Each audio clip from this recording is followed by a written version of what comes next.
Document. Part 6. The days following Drevik's arrest brought a sense of calm to the Girardi kingdom. Though it was fragile and tinged with uncertainty, the nobleman's betrayal had shaken the court, exposing cracks in the foundation of trust that Kayla had worked so hard to build. While many advisors expressed relief at his removal, others remained wary, their loyalty still uncertain. For Jason Carter, the aftermath of the scandal was both a victory and a reminder of how precarious his position truly was. Kayla handled the fallout with grace, addressing her people in a public broadcast to reassure them of her commitment to stability and justice. She spoke of unity and resilience, emphasizing the importance of moving forward together. Jason stood beside her during the address, his presence serving as a symbol of strength and solidarity. Though he didn't say much, his mere presence communicated a message. He wasn't going anywhere. His life aboard the spaceship began to return to normal. Jason found himself reflecting on how much had changed since his arrival. He no longer felt like an outsider looking in. Instead, he felt like a thread woven into the fabric of this alien world. His relationship with Kayla had deepened significantly, evolving from one of mutual obligation to genuine affection. They spent more time together, sharing quiet moments away from the pressures of leadership. One evening, after a long day of meetings, Kayla invited Jason to join her in a secluded garden hidden within the ship. The space was serene, filled with glowing plants and soft ambient light. A small fountain bubbled in the center, its gentle sound creating a soothing atmosphere. "I needed this," Kayla admitted as they walked along a winding path. "These past weeks have been exhausting." Jason nodded, understanding completely. "Yeah, I get that. It feels like we've been running non-stop since I got here." Kayla smiled faintly. "You've adjusted remarkably well, Jason. I admit, I wasn't sure how you'd handle all of this when it began, but you've proven yourself stronger than I expected." "Thanks," Jason replied, scratching the back of his neck awkwardly. "I'm just trying to keep up. Honestly, most days I feel like I'm faking it." Kayla stopped walking and turned to face him, her glowing eyes studying his expression. "You're not faking anything? Strength isn't about never feeling fear or doubt. It's about pushing through despite them. You've done that time and again." Her words struck a chord within him, reminding him of how far he'd come. When he first arrived, he'd been overwhelmed by the strangeness of everything: the language, customs, the sheer scale of responsibility. Now, while he still stumbled occasionally, he no longer felt completely lost.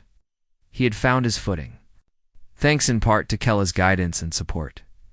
"You make it sound like I've got it all figured out," Jason said with a chuckle. "Trust me, I don't. Half the time, I'm just winging it." "And yet, you succeed," Kayla countered softly. "That is what matters." They continued walking, their conversation shifting to lighter topics. Kayla shared stories about her childhood, memories of growing up in the royal family, and the challenges of balancing duty with personal desires. Jason listened intently, fascinated by glimpses of the woman behind the crown. In turn, he told her about his own upbringing in Chicago, describing summers spent fixing bikes with his dad and winters huddled indoors watching old movies. Their connection grew stronger with each passing day, built on a foundation of shared vulnerability and mutual respect. What had started as an accidental marriage was beginning to feel like something real, something meaningful. Despite their growing bond, Jason couldn't ignore the lingering tension among the Girardi people. While Drevik's arrest had quelled immediate unrest, whispers of discontent still circulated. Some viewed Jason as a disruption to tradition, a reminder of the artifact's unpredictable nature. Others questioned whether Kella's decision to stand by him weakened her authority.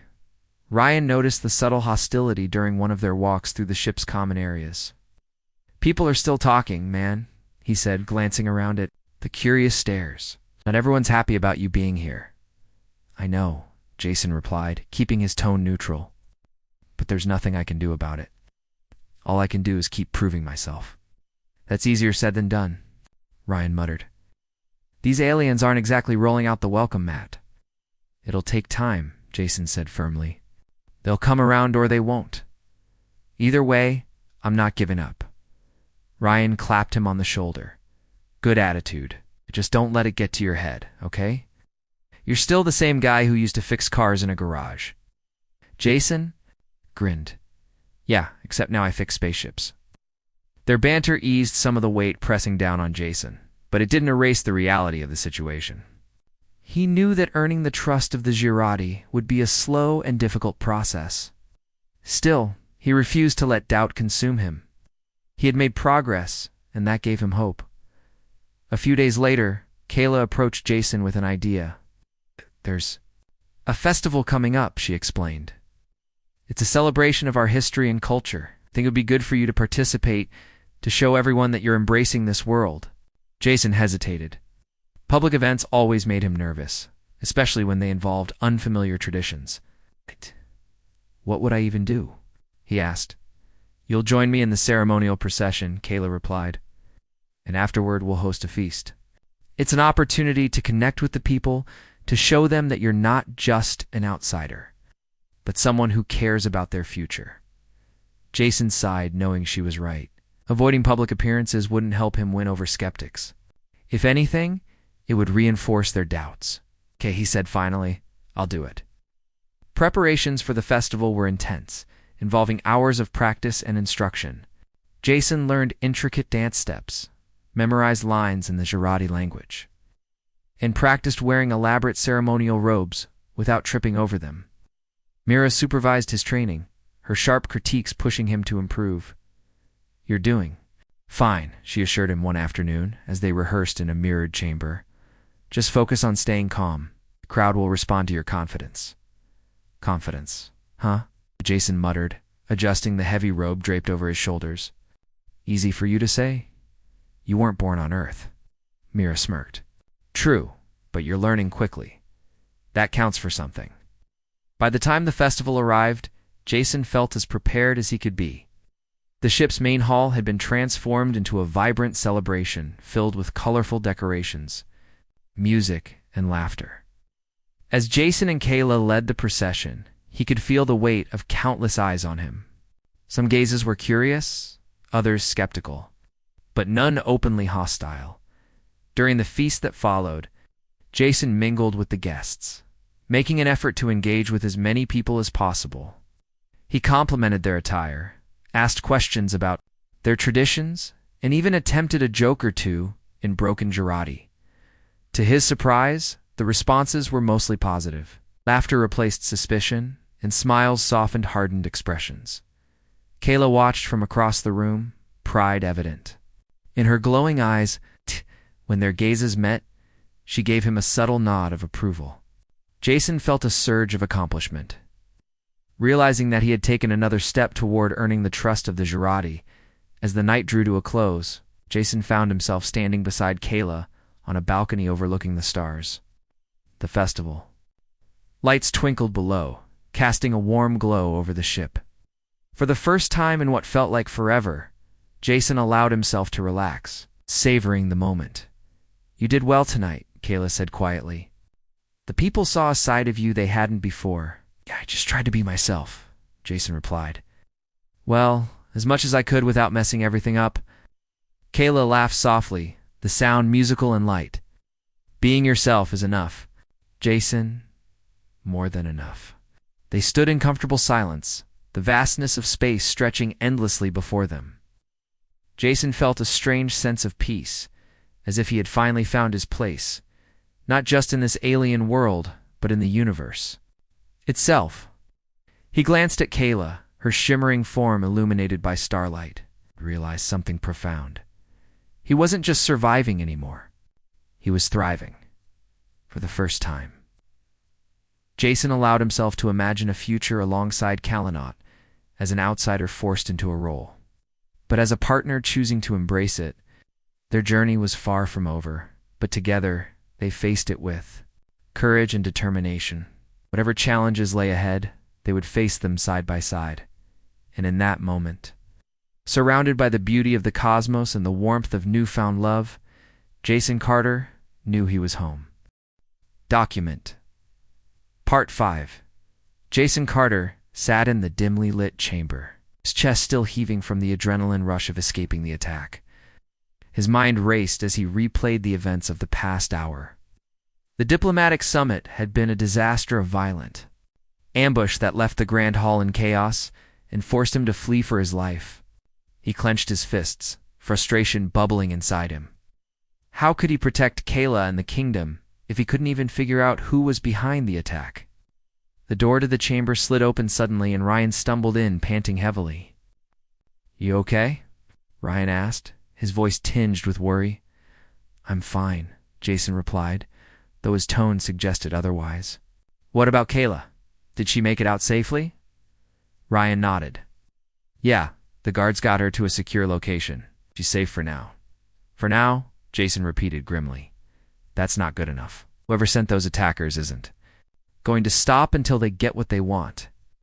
And I have a feeling I'm at the center of this." Ryan frowned, lowering his voice. "You think Drevik's behind it?" "Who else?" Jason said, pacing back and forth. "He's been trying to turn everyone against me since I got here. Now someone tries to kill us during a high-profile event. It's too much of a coincidence." Ryan hesitated before responding. "Even if it is him, we don't have proof. Get out. Evidence accusing him will only make things worse." Jason stopped pacing and looked at his friend. "You're right. But sitting around waiting for the next attack isn't an option either. We need to find out who's behind this and fast." Later. That evening, Jason met with Kayla in a private meeting room deep within the ship. Her usual calm demeanor was replaced by a steely resolve.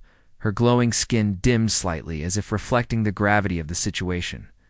Guards stood outside the door, ensuring their conversation remained confidential. "We cannot ignore what happened today," Kayla began, her voice firm. "An attack on our people is an attack on our sovereignty. If we do not act swiftly, our enemies will see us as weak." "I agree," Jason said, leaning forward. "But we can't just retaliate blindly. We need to know who's responsible and why." Kayla nodded. "I've already ordered an investigation. However, I fear the truth may lie closer than we'd like to believe." "You mean Drevik," Jason said flatly. "It is possible," Kayla admitted. "His opposition to your presence has been vocal and unrelenting. But accusing him without proof would divide my council further. Loyalty among my advisors is fragile as it is." Jason sighed, running a hand through his hair. "So what do we do? Wait for another attack? Hope they slip up and leave behind some kind of clue?" "No," Kayla replied sharply. "We take action, but carefully. There are allies within the court who support you. It's allies we can trust." She explained that one such ally was Mira, a member of the Royal Guard known for her tactical brilliance and fierce loyalty to the Queen. Mira had served under Kella's father before ascending to her current position, earning respect throughout the kingdom. If anyone could help uncover the truth, it was her. The next morning, Jason found himself face to face with Mira in a training arena aboard the ship. She was tall and athletic, with sharp green eyes that seemed to pierce right through him. Her armor gleamed under the artificial lights, and she carried herself with an air of quiet confidence. "You wanted to speak with me?" Mira asked, her tone clipped, but not unfriendly. "Yes," Jason replied, stepping forward. "I need your help. Someone tried to assassinate Kayla and me yesterday. We don't know who, but we suspect it might be tied to Lord Drevik." Mira raised an eyebrow. "Drevik? That's a bold accusation." "It's not just me saying it," Jason countered. "Kayla agrees there's reason to suspect him, but we need proof before we move against him." Mira studied him for a moment, then nodded. "Very well. What do you propose?" "I want to understand the enemy," Jason said. "If Drevik is plotting something, he'll have weaknesses, patterns, mistakes. I need to learn how to spot them." A faint smile crossed Myra's lips. "You wish to train, then?" "Exactly," Jason replied. "I'm not a fighter, but I can't keep relying on others to protect me. If I'm going to survive, this unhelped Kayla need to step up." Myra's expression softened slightly. "Courage takes many forms, Jason. Let us begin." Over. The next several days, Jason threw himself into rigorous training sessions with Mira. She taught him basic combat techniques, emphasizing speed and precision over brute strength. At first, Jason struggled, his movements clumsy and awkward. But with each session, he improved, learning to anticipate attacks and counter them effectively, beyond physical training. Mira also schooled him in strategy and observation. She showed him how to analyze patterns in behavior, identify potential threats, and exploit weaknesses in opponents' plans. A true leader doesn't rely solely on force, she explained. They use knowledge and insight to outmaneuver their enemies. As the days passed, Jason grew more confident, not just in his abilities, but in his role as Kella's consort. He realized that being a leader wasn't about perfection, it was about effort, resilience, and the willingness to adapt. For the first time, he felt like he might actually be capable of handling the responsibilities thrust upon him. Meanwhile, tensions continued to rise within the Girardi court. Drevik's influence grew stronger as rumors spread about Jason's supposed manipulation of Kayla. Public opinion shifted subtly, with more voices questioning whether an outsider truly deserved a place at the Queen's side. One evening, during a council meeting, Drevik seized the opportunity to escalate his campaign against Jason. "Our people deserve transparency," he declared, addressing the assembled advisors. "How can we trust this human when his motives remain unclear? Perhaps it is time to reconsider the artifact's decision." Kayla rose to her feet, her voice cutting through the murmurs. "The artifact's decision is final. To question. It is to question the very foundation of our traditions." And yet, Drevik countered smoothly, "Traditions must evolve. Our survival depends on making choices that benefit all Gerot, not just a select few." The room erupted into heated debate, with arguments flying back and forth. Jason watched silently, his jaw tightening as Drevik's words gained traction. He knew the nobleman was playing a dangerous game, manipulating fears and doubts to weaken Kella's authority on his own position. After the meeting ended, Kayla pulled Jason aside. "This cannot continue," she said, her voice low. "Drevik grows bolder with each passing day. If we do not confront him soon, he may succeed in turning the entire court against us." Jason nodded, determination hardening his features. "Then, let's hit him where it hurts. Expose his schemes before he can cause any more damage." Kayla hesitated, then agreed. "Very well, but we must proceed carefully.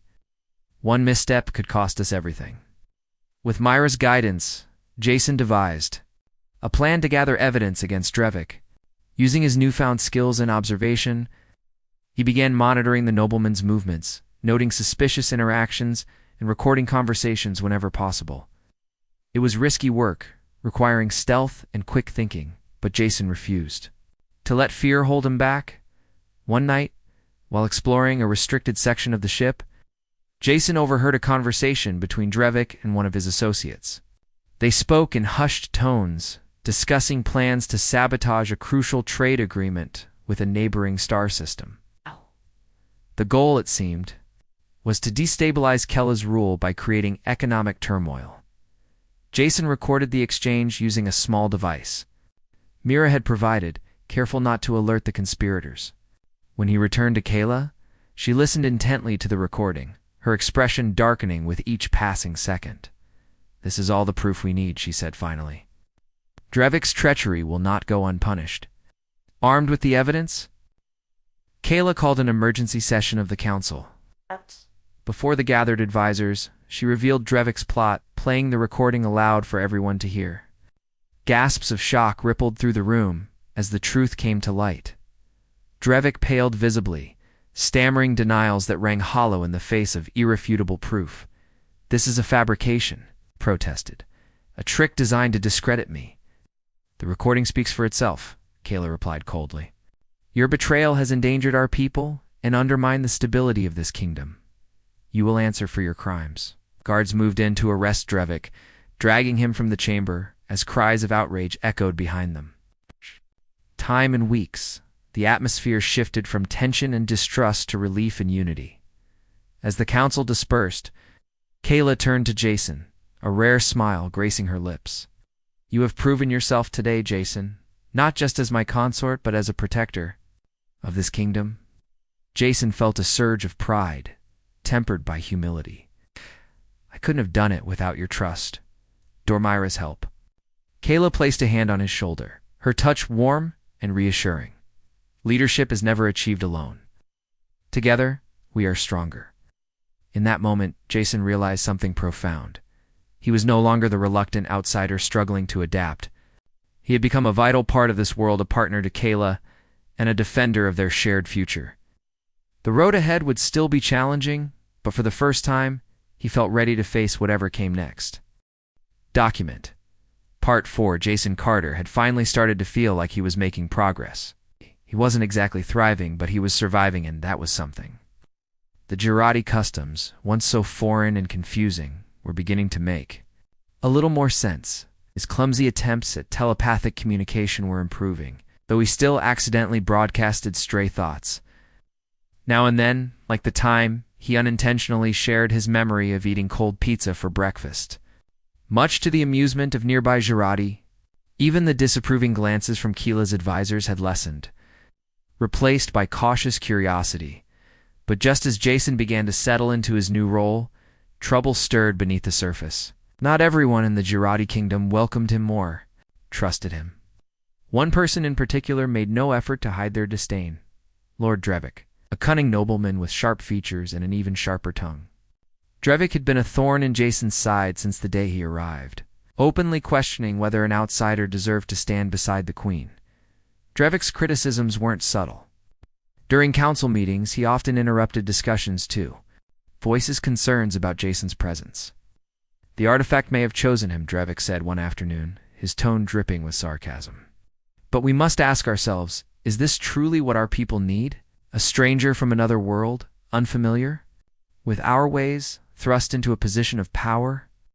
Jason clenched his fists under the table, resisting the urge to snap back. He knew better than to engage with Drevik directly. The man thrived on provoking reactions. Instead, he glanced at Kayla, hoping she would step in. She did, her voice calm but firm. Oh. Lord Drevik, the artifact is not err. Its decision is sacred, and we will honor it. Sacred, yes, Drevik replied smoothly, but also inconvenient. Our enemies grow bolder each day, and yet we waste time accommodating this outsider. His eyes flicked toward Jason, lingering. Long enough to make his meaning clear. The room fell silent, the tension thick enough to cut with a knife. Jason felt the weight of every gaze on him, some sympathetic, others hostile. He swallowed hard, forcing himself to remain composed. He couldn't let Drevik see how much his words stung. After the meeting ended, Ryan pulled Jason aside. "That guy's bad news," he muttered, glancing over his shoulder to ensure no one was listening. He's trying to turn everyone against. "You I know," Jason replied, rubbing the back of his neck. "But what can I do? If I fight back, it'll only prove his point that I don't belong here." Ryan frowned, clearly frustrated on his friend's behalf. "You can't just sit there and take it, Jason.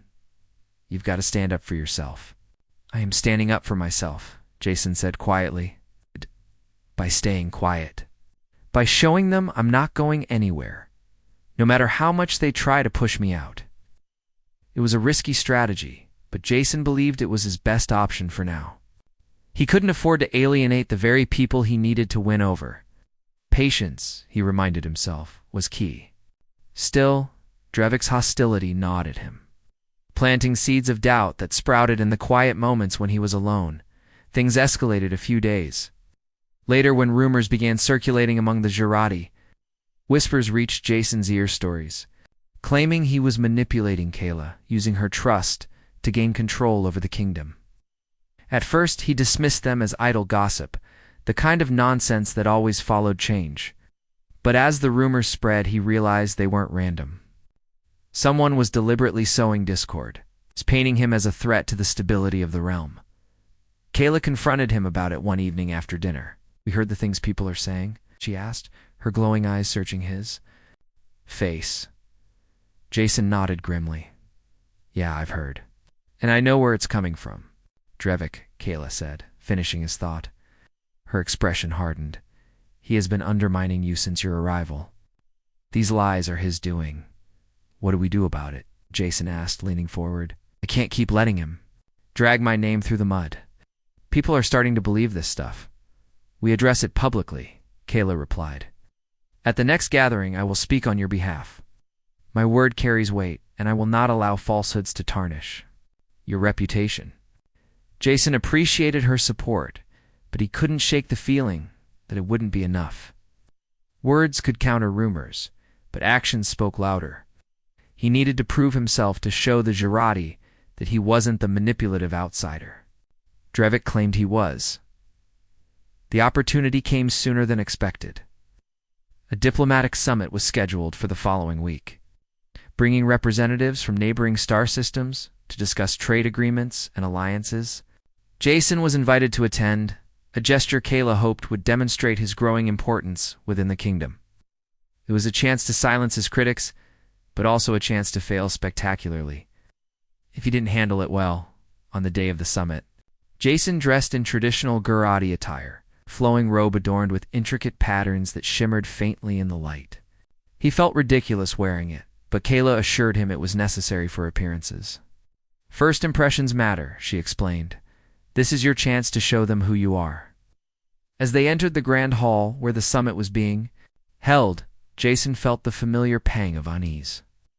The room buzzed with activity, filled with aliens of various shapes and sizes. Some looked humanoid, while others resembled creatures straight out of a sci-fi movie. All eyes turned to Jason and Kayla as they took their seats at the head of the table.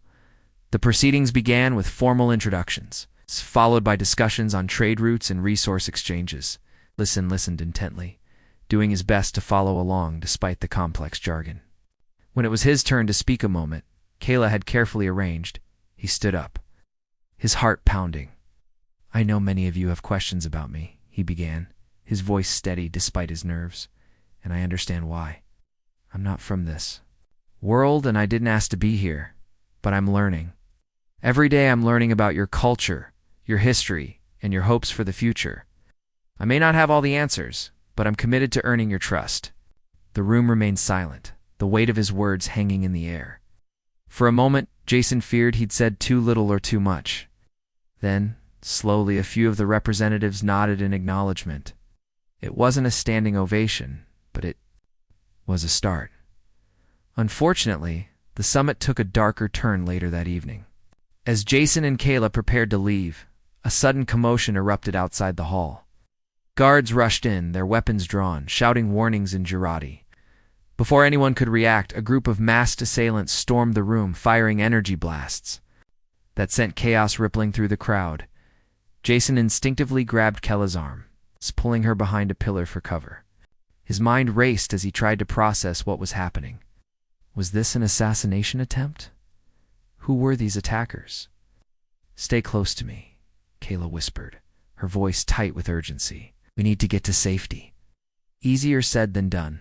The attackers moved with precision, targeting key figures in the room, including Jason and Kayla. Energy blasts whizzed past them, narrowly missing as they darted toward the exit.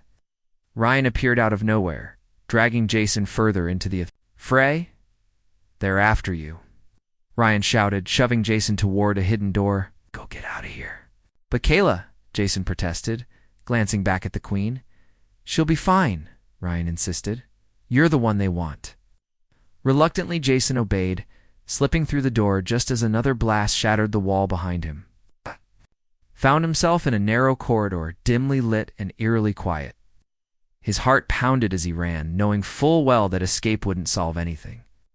Whoever was behind this attack wouldn't stop until they succeeded. For the first time since arriving on the spaceship, Jason felt truly vulnerable. This wasn't just about politics or rumors anymore. It was life or death. And as he sprinted down the corridor, dodging debris and narrowly avoiding capture, he realized something important. He couldn't run forever. Sooner or later, he'd have to face his enemies head-on. When he finally reached a secure chamber deep within the ship, Jason collapsed against the wall, breathing heavily. His hands trembled and his mind raced with questions. Who had sent those attackers? What did they want from him? And most importantly, how could he protect the people he cared about? One thing was certain. Jason Carter's journey was far from over. In fact, it was just beginning. Document Part 3. Jason Carter's first few days aboard the Girardi spaceship were a whirlwind of confusion, frustration, and occasional wonder. Every corner of the massive vessel seemed to hold something new and strange, from glowing plants that emitted soft light to floating orbs that followed him around like curious pets. But despite the inspiring sights, Jason couldn't shake the feeling of being completely out of his depth. He was no king or consort, or whatever title he now held, and the weight of expectation pressing down on him made every moment feel suffocating. Kayla Vera tried her best to ease his transition into this alien world. She introduced him to the basics of Girardi culture, explaining their customs, traditions, and even their unique form of communication. The Girardi didn't just speak, they also communicated through subtle changes in the glow of their skin and telepathic impressions. Jason found the latter particularly unsettling. He wasn't used to having thoughts brushed against by someone else, let alone an entire species. Kayla assured him it was harmless, but it still felt invasive, like someone peeking into his mind. Without permission, you'll adjust. Kayla said one evening as they walked through a garden filled with bioluminescent flowers. It takes time to grow accustomed to our ways. I hope so, Jason replied, though his tone suggested doubt. But honestly, I don't think I'm cut out for this. Back home, my biggest worry was whether I had enough oil filters in stock. Now I'm supposed to be, what, a royal figure? That's ridiculous. Kayla smiled faintly, her shimmering blue skin catching the dim light of the garden. You underestimate yourself, Jason. You may not see it yet, but there is strength. Within you, the artifact chose you for a reason. Yeah, about that, Jason said, stopping to face her. Can we talk about the whole artifact thing again? Because I still don't get it. How does some random piece of alien tech decide I'm your husband? Kayla paused, her expression thoughtful. The artifact is ancient, older than even my people. It operates on principles beyond our full understanding. Some say it responds to qualities deep within a person, qualities like courage, resilience, and compassion. Perhaps it saw those traits in you, Jason snorted. Courage? Resilience? I ran a garage, not a battlefield. And compassion? Sure, I helped old ladies change their tires. But that doesn't exactly scream future ruler. Greatness is often hidden in plain sight, Kayla said simply. Sometimes we must trust in forces greater than ourselves. Jason wanted to argue further, but something in Kayla's voice stopped him. There was a quiet conviction in her words, a belief that went deeper than logic. For all her regal bearing, she wasn't immune to uncertainty either. He could see it in the way she hesitated sometimes, the way her glowing eyes flickered when she thought no one was watching. Like him, she was navigating uncharted waters, trying to make sense of a bond neither of them had chosen. Over the next few days, Jason began to notice small things about Kayla that softened his initial resistance. She had a dry sense of humor that caught him off guard, often making him laugh despite himself. She listened intently when he spoke, genuinely curious about his life on Earth, and beneath her composed exterior, there was a warmth that reminded him of home, a reminder that she too was human in her own way. Still, adjusting to life among the Girardi wasn't easy. Their society operated on strict rules and hierarchies that Jason found baffling. Meals, for example, weren't just meals, they were elaborate rituals involving shared plates and symbolic gestures. At first, Jason accidentally offended half the dining hall by picking up the wrong utensil. Another time he caused a minor scandal by sitting in a chair reserved for high-ranking officials. Each mistake left him feeling more awkward and out of place. To make matters worse, not everyone welcomed him with open arms. Many Girardi viewed him with suspicion, whispering behind his back and casting disapproving glances in his direction. Some openly questioned whether an outsider like him deserved such a lofty position. Even Kella's closest advisors seemed uneasy around him, treating him with polite distance rather than genuine acceptance. One advisor, in particular, stood out. Lyra, a tall woman with sharp features and an even sharper tongue. She rarely addressed Jason directly, but when she did, her words carried a thinly veiled disdain. The queen has always been strong enough to lead without guidance. Lyra remarked during a council meeting where Jason had been invited to observe. Perhaps tradition should have been respected instead of disrupted. Jason bristled at the comment but bit his tongue. He knew better than to pick a fight, especially in front of the council. Still, the tension between him and Lyra simmered beneath the surface, adding to the growing list of challenges he faced. Despite these obstacles, Jason slowly began to find his footing. With Kella's encouragement, he started learning more about the Jarati language and customs. He practiced using the telepathic communication method, though it still felt clumsy and unnatural. He even attempted to participate in some of the ceremonies, though his efforts often ended in mild embarrassment. Yet each small step forward brought him closer to understanding this strange new world, and to earning the respect of its people.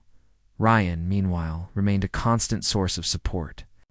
Though he wasn't allowed to attend official functions or meetings, Ryan accompanied Jason whenever possible, offering advice and moral support.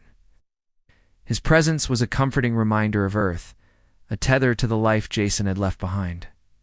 "You're doing better than you think," Ryan told him one night as they sat together in Jason's quarters. "Sure, you mess up sometimes, but who wouldn't? These aliens are weird, man. You're basically winging it, and you're still alive. That's a win in my book." Jason chuckled, leaning back against the wall. "Thanks, Ree. I needed that. Sometimes it feels like everyone's waiting for me to screw up." "Maybe they are," Ryan admitted. "But screwing up isn't the end of the world. Just keep going. Show them you're not going to give up, even if you trip over your own feet 100 times. Jason nodded, appreciating his friend's honesty. Ryan had a way of cutting through the noise, reminding him to focus on what mattered most: perseverance. If nothing else, Jason could do that. He'd spent his whole life fixing broken things. It was time to apply that same determination to fixing himself, as the days turned into weeks. Jason's relationship with Kayla deepened. They spent hours talking late into the night, sharing stories about their lives before fate brought them together. Kayla spoke of the pressures of ruling a kingdom, of the loneliness that came with carrying the hopes of an entire species on her shoulders. Jason listened intently, realizing for the first time how much they had in common. Beneath their differences, they were both outsiders in their own ways, struggling to meet impossible expectations. In return, Jason opened up about his life on Earth, the long hours at the garage, the dreams he'd never pursued, the quiet ache of feeling invisible in a crowded city. Kayla listened with the same attentiveness she gave her council members, her glowing eyes reflecting understanding rather than judgment. "You've sacrificed much for others," Kayla said one evening, after Jason finished recounting a particularly difficult memory. "That is a mark of true leadership." "I don't know about that," Jason replied, shrugging. "I just did what I had to do to get by." "And yet here you are," Kayla countered, gently, "still standing, still fighting. That is leadership, whether you recognize it or not." Her words lingered in Jason's mind long after their conversation ended. For the first time since arriving on the spaceship, he began to see himself differently, not as a mechanic thrust into an impossible situation, but as someone capable of rising to the occasion. It was a fragile realization, one that could easily shatter under pressure, but it was enough to give him hope. By the end of his third week aboard the ship, Jason had settled into a tentative routine. He attended council meetings, participated in ceremonial events, and continued studying Jarati customs. While he still stumbled occasionally, his missteps became less frequent, and the whispers of disapproval grew quieter. Slowly but surely, he was carving out a place for himself in this alien world.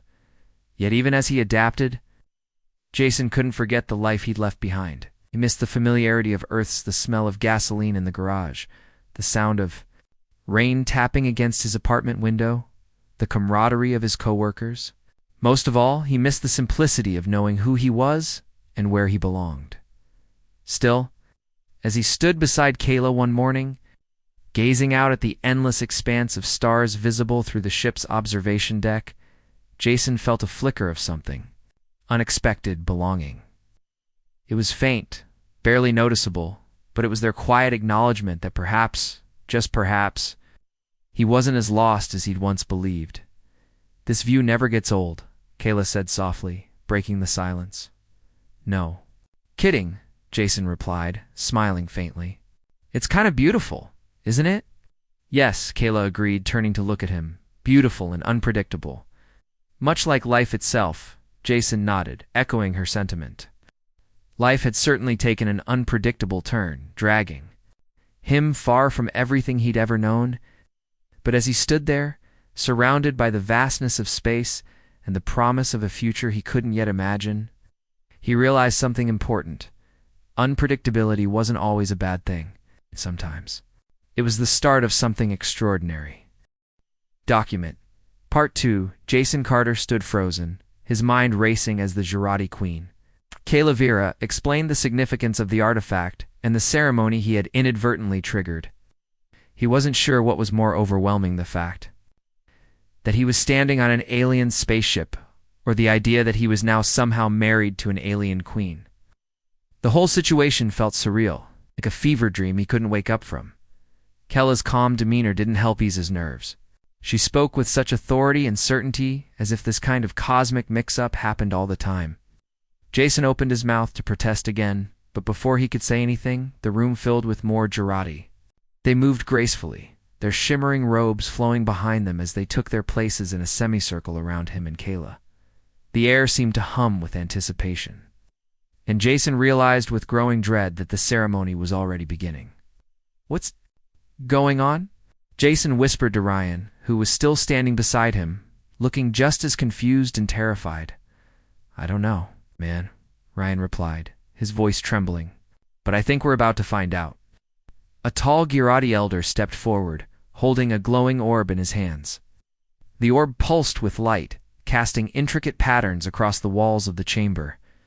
Jason squinted at it, feeling a strange warmth radiating from the object.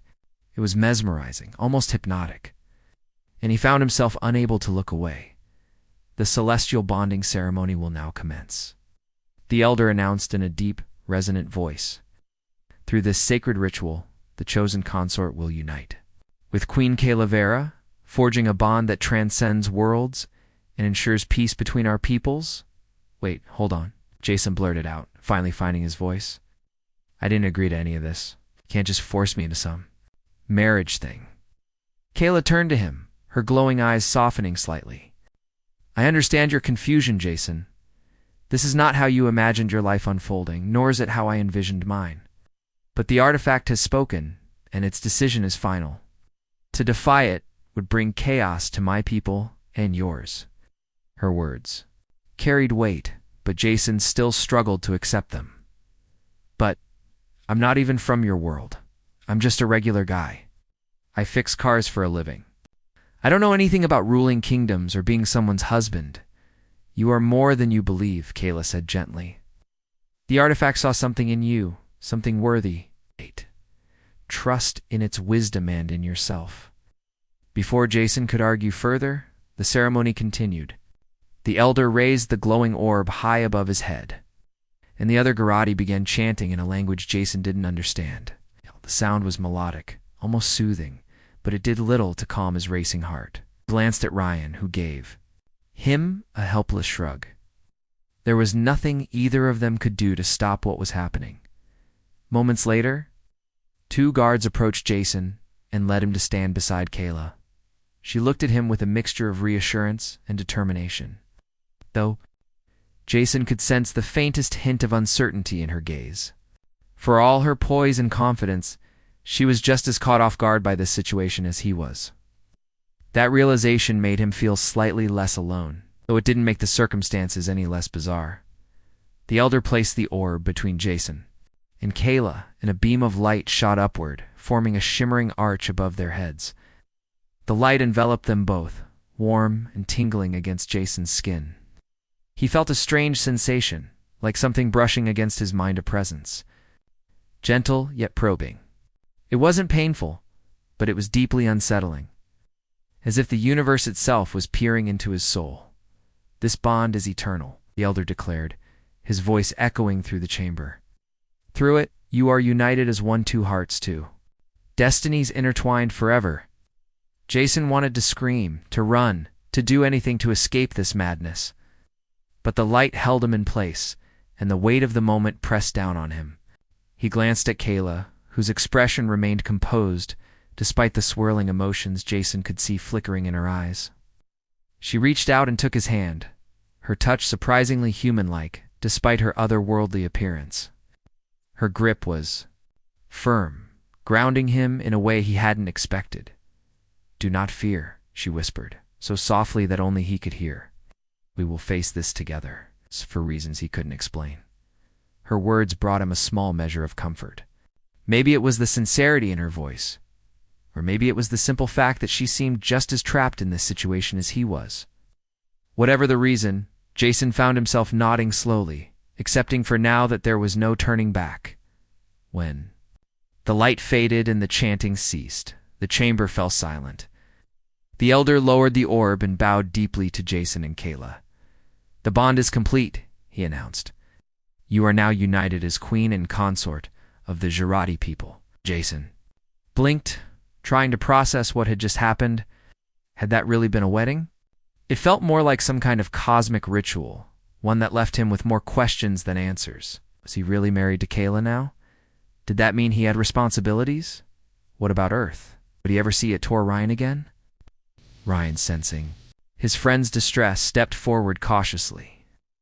Excuse me," he said, addressing the elder.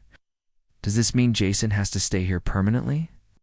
The elder regarded Ryan with a neutral expression. "The bond requires his presence here for now.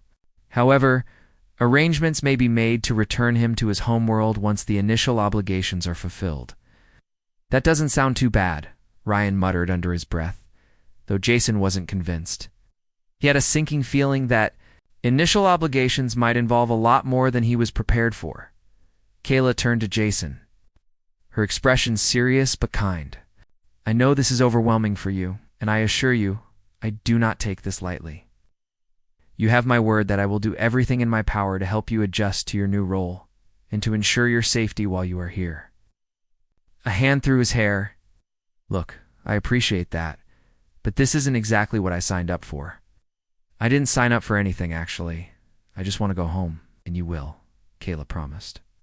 "But first you must understand the significance of what has transpired. Your arrival here is no accident. The artifact chose you for a reason, and until we uncover that reason, your place is at my side." Jason opened his mouth to argue, but stopped himself. What was the point? These aliens clearly weren't going to let him leave anytime soon, and fighting them would only make things worse. Reluctantly, he nodded. "Fine, I'll play along for now. But if you're expecting me to suddenly become some kind of king or whatever, you're going to be disappointed." Kayla smiled faintly, a glimmer of amusement in her eyes. "No one expects perfection, Jason, only effort. And perhaps in time, you will come to see the value in this union, not just for my people, but for yourself as well." Ow. With that, the ceremony concluded, and the Girardi dispersed, leaving Jason, Kayla, and Ryan alone in the chamber. Ryan gave Jason a sympathetic pat on the back. "Well, buddy, looks like you're stuck with us for a while." "Yeah, great," Jason muttered, though he couldn't muster the energy to be truly sarcastic. He was too busy trying to wrap his head around everything that had happened, as Kayla led them out of the chamber and into the sprawling corridors of the spaceship. Jason couldn't help but marvel at the sheer scale and beauty of the vessel. Everything was sleek and futuristic, with glowing panels lining the walls and holographic displays floating in midair. It was like stepping into a sci-fi movie, except this was Reland. He was part of it. Despite his lingering unease, Jason felt a spark of curiosity ignite within him. Maybe this wouldn't be so bad after all. Sure, he was married to an alien queen and stranded on a spaceship light years away from home, but at least it was exciting. If nothing else, it beat fixing cars in Chicago. For the first time since activating the artifact, Jason allowed himself a small smile. Whatever lay ahead, he knew one thing for certain. His life would never be boring again. Document. Part 1. Jason Carter had always considered himself an ordinary guy. At 32 years old, he lived in a small apartment on the south side of Chicago, working as a mechanic at a local garage. His days were filled with fixing cars, dealing with grumpy customers, and trying to scrape together enough money to pay his bills. Life wasn't exciting, but it was predictable, and Jason liked predictable. Predictable meant safe. Predictable meant no surprises. That all changed one weekend when his best friend, Ryan, convinced him to take a trip to New Mexico. Ryan had been talking about this once-in-a-lifetime road trip for weeks, claiming that the desert held some kind of mystical energy or something equally ridiculous. Jason didn't believe any of that nonsense, but he figured a few days away from the city might do him some good. Besides, Ryan promised free food and gas money if Jason drove. So, after much hesitation, Jason agreed. The drive itself was uneventful long. Stretches of highway, endless fields of nothingness, and the occasional tumbleweed rolling across the road. By the time they reached their destination late Friday evening, Jason was exhausted. They checked into a cheap motel near Roswell, which Ryan insisted was ground zero for alien activity. Jason rolled his eyes but played along, mostly because arguing with Ryan was pointless. Saturday morning came, and Ryan dragged Jason out of bed before sunrise. "We're going to explore," Ryan announced enthusiastically. "There's this spot I read about online, a place where people claim UFOs have landed." "UFOs?" Jason groaned, rubbing his tired eyes. "Be fun," Ryan said, already heading toward the car. "What's the worst that could happen?" Jason muttered something under his breath about wasting perfectly good sleep, but followed anyway. He figured it wouldn't hurt to humor his friend for a couple of hours. After all, how bad could wandering around a desert really be? They drove for nearly an hour, leaving behind even the smallest signs of civilization. The landscape grew increasingly barren, dominated by rocky terrain and sparse vegetation. Eventually, Ryan pulled over onto a dirt path leading deeper into the wilderness. "This is it," he declared, pointing to a map app on his phone. According to legend, this area is full of ancient artifacts left behind by extraterrestrials. Jason Raised an eyebrow? Ancient artifacts? Left behind by aliens? "You've been watching too many movies?" Ryan ignored him and started walking, so Jason reluctantly trailed behind. The sun beat down on them mercilessly as they trudged through the sand, scanning the ground for anything unusual. For the most part, it was just rocks and more rocks. No. But then something caught Jason's eye, a glint of metal sticking out of the dirt. "Hey, what's that?" Crouching down to get a closer look, he brushed away the sand with his hands, revealing what appeared to be a strange object buried beneath the surface. It was smooth and metallic, shaped like a flat disc about the size of a dinner plate. Intricate patterns etched into its surface, shimmered faintly in the sunlight. Ryan jogged over, his eyes wide with excitement.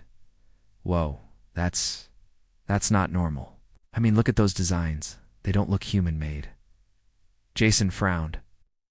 "It's probably just some old piece of junk someone dumped here." But as he touched the object, a sudden jolt of electricity shot through his fingers. Startled, he yanked his hand back, only to see the patterns glowing brighter. Before either of them could react, the device emitted a low hum, growing louder and more intense by the second. A bright flash of light erupted from the center of the disc, blinding both men momentarily. When Jason opened his eyes again, everything had changed. The desert was gone, replaced by a sleek, futuristic interior, bathed in soft blue light. He blinked rapidly, struggling to process what he was seeing. Walls made of shimmering metal curved upward into a domed ceiling, while strange symbols floated in midair like holograms. Machinery hummed softly in the background, and the air smelled faintly of ozone. "What? Where are we?" Ryan stammered, looking around in disbelief. "I don't know," Jason replied, his voice tinged with panic. "But I think we're not in New Mexico anymore." Before they could say anything else, a group of figures entered the room. They looked humanoid, with tall, slender bodies and skin that shimmered like liquid silver. Their large, almond-shaped eyes glowed faintly, and they wore flowing robes adorned with intricate embroidery. One of them stepped forward, a woman who exuded authority and grace. Her presence commanded attention, and Jason found himself staring at her in awe. "Welcome, traveler," she said, her voice melodic yet firm. "I am Kayla Vera, Queen of the Girardi. You have activated the celestial bonding artifact initiating the sacred union between our peoples. Jason blinked again, certain he must have misheard her. Wait, what? Sacred union? What are you talking about? Kayla tilted her head slightly, studying him with curiosity. Are unaware of your role in this ceremony? How peculiar. Regardless, the artifact has chosen you as my consort. The bond cannot be undone once initiated. My consort? Jason repeated, feeling like he'd stepped into some bizarre sci-fi movie. Look, lady, there's been a mistake. I'm just a mechanic from Chicago. I don't belong here. Kella's expression softened, though her tone remained resolute. Mistake or not, the artifact does not err. Our laws dictate that the bonding must proceed. Do not fear, you will come to understand your importance in due time. Ryan tugged on Jason's sleeve, whispering urgently. Dude, we need to get out of here. This is insane. Jason nodded, agreeing wholeheartedly. But before they could move, two of the Girardi guards stepped forward, blocking their path. Their intent was clear, they weren't letting anyone leave as the reality of the situation sank in. Jason felt a mix of emotions swirling inside him. Confusion, fear, and a growing sense of dread. Whatever was happening, it seemed he had no choice but to go along with it for now. No, this unexpected detour would alter the course of his life forever. Over the next few minutes, Jason tried to make sense of what was unfolding. Kayla explained that the Girardi were a peaceful species seeking unity with other civilizations through symbolic marriages. The artifact he'd unearthed was part of an ancient tradition designed to forge alliances. Unfortunately, due to Earth's unique atmospheric conditions interfering with the artifact's programming, Jason had been mistakenly identified as the intended participant in this particular ceremony. Despite his protests, the Girardi Council insisted there was no way to reverse the process. The bonding ritual was sacred and irreversible. Jason felt trapped, overwhelmed by the absurdity of it all. Yet as he stood there listening to Kayla speak, he couldn't help but notice the sincerity in her voice. She didn't seem malicious or manipulative, just determined to follow through with her duties as queen. By the time the initial shock wore off, Jason realized he had two options: resist and risk angering these advanced beings, or cooperate and hope for a chance to return home later. Reluctantly, he chose the latter, silently vowing to find a way out of this mess as soon as possible. And so, against all odds, Jason Carter found himself thrust into a world beyond imagination. A world where humans and aliens coexisted, where destiny took unexpected turns, and where love could blossom in the unlikeliest of places. Though he didn't know it yet, this accidental marriage would set him on a path to greatness, transforming him from a simple mechanic into a ruler of a kingdom among the stars.